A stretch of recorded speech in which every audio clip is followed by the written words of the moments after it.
బంగారం మంచిదో కాదో పరీక్షించాలి అంటే నిప్పుల్లో వేయమన్నారు.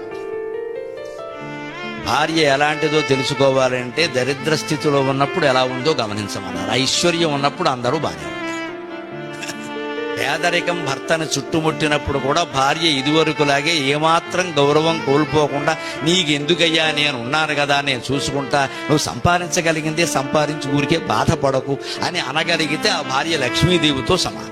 భార్యకు పరీక్ష ఏమిటంటే భర్త యొక్క దారిద్ర్య స్థితి. ఉద్యోగాన్ని కోల్పోవడం దారిద్ర్యం అనగానే ఏదో అనుకోకుండా ఉద్యోగం కోల్పోయారమ్మా. ఇవాళ సాఫ్ట్వేర్ ఉద్యోగాలు ఎలా ఉన్నాయి?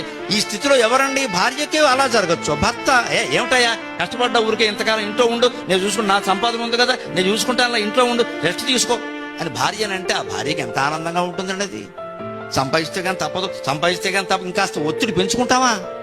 ఒక జీతంతోనే గడుపుదాం, 2 నెలలు ఏం పర్వాలేదు చూసుకుందాం అనే ధైర్యాన్ని భార్యకు భర్త, భర్తకు భార్య ఇవ్వాలా వద్దా?